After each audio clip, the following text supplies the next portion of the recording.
ఓం శాంతి. శివపరమాత్మ మహావాక్యాలు బాబా అంటున్నారు. మహాత్యాగి యొక్క గుర్తులు చెప్తున్నారు. ఏంటి అంటే వీరు పాత సంస్కారాలు, సంబంధికులు వీటన్నిటికి కూడా అతీతంగా ఉంటారు. అతీతంగా ఉండి బాబాకి సహయోగిగా, శక్తి స్వరూపంగా కూడా తయారవుతారు అని బాబా అంటున్నారు. మరి వాక్యాల గురించి బాబా ఏం చెప్తారో మహావాక్యాలు ఇంకా మనం తెలుసుకుందామా.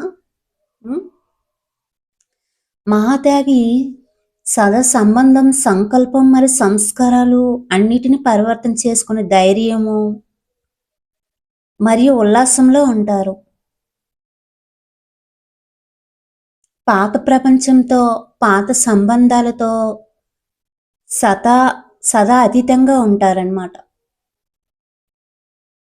వారికి పాత ప్రపంచం, పాత సంబంధికులు చనిపోయినట్లు అనుభవం అవుతుంది. దీనికోసం యుద్ధం చేయవలసిన అవసరము ఉండదు.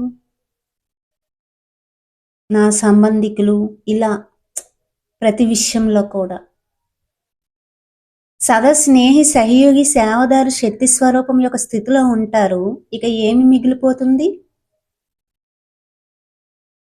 మహాత్యాగిగా అయిన దానికి ఫలస్వరూపంగా, త్యాగానికి భాగ్యంగా మహాజ్ఞాని, మహాయోగి, శ్రేష్ఠ సేవదారిగా అవుతారు.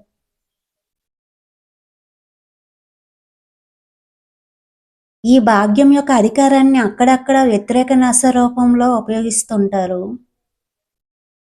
వెనకటి జీవితాన్ని సంపూర్ణ త్యాగం చేశారు, కానీ త్యాగాన్ని కూడా త్యాగం చేయలేదు. అంటే ఇంక సర్వస్వి త్యాగులు కాలేదు అంటున్నారు బాబా. మహాత్యాగులు అయ్యారు కానీ సర్వస్వ త్యాగులు అయితే కాలేదు అని బాబా అంటున్నారు.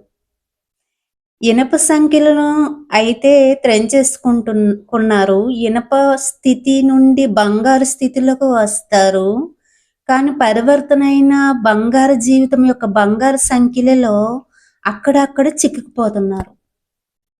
ఏంటి ఆ బంగారు సంఖ్యలు? ఆ బంగారు సంఖ్యలు ఏంటి? నేను మరియు నాది. నేను మంచి జ్ఞాని ఆత్మను, యోగి ఆత్మనని ఈ బంగారు సంఖ్యలు అక్కడక్కడ సదా బంధనముత్తులుగా కానివ్వటం లేదు అని బాబా అంటున్నారు. త్యాగి యొక్క గుర్తులు చెప్పారు కదా బాబా మనకి. అన్ని సంబంధాలు, పాత సంబంధికులు వీళ్ళందరూ నుంచి విముక్తి అవుతారు, అతీతంగా ఉంటారు సదా కూడా. వాళ్ళు చనిపోయినట్లుగా అనుభవం చేసుకుంటారు, కాబట్టి యుద్ధం చేసే అవసరం కూడా వాళ్ళకి ఉండదు.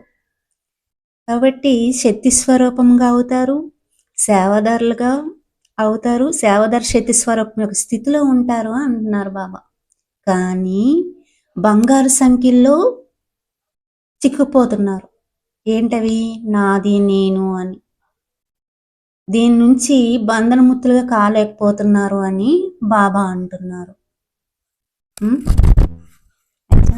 ఓం శాంతి.